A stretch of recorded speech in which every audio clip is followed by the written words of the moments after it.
A young traveling monk arrived at a quiet temple and began bowing respectfully to the Buddha statue.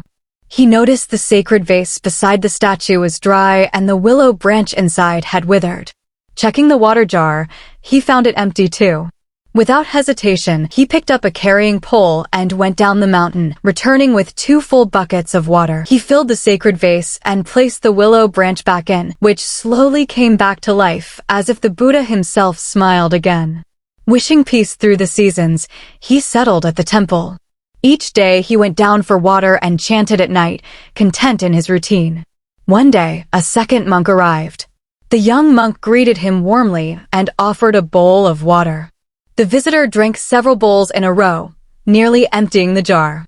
But being considerate, he took the carrying pole and refilled it. The first monk appreciated this, and the second monk chose to stay. From then on, the second monk fetched water daily. Over time, he began feeling it was unfair, so he insisted they share the chore. Now they carried the buckets together.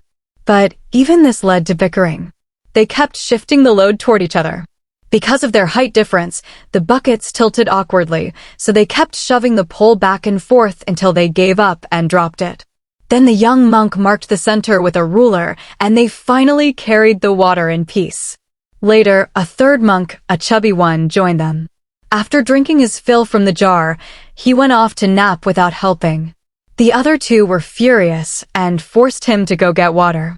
He reluctantly went and returned sweating, only to drink even more. The 3 started fighting over water until it was all gone. Nobody wanted to go fetch more, so they just sat back to back, refusing to speak or move, even as the Buddha looked on in silence. Hours passed. Eventually, they got hungry and started eating, but with no water, each one began choking. Then the young monk grabbed the sacred vase and drank from it. The thin monk dove in to steal it, followed by the fat one. They wrestled over the last drops, still refusing to leave. Soon, a mouse crawled onto the altar, knocked over the incense holder, and chewed through a candle. When it snapped, the curtain nearby caught fire. The monks didn't notice until smoke filled the temple. Finally, the young monk ran down the mountain for water, and the others followed. Working together at last, they made countless trips and eventually put out the fire. Standing silently, something changed in them.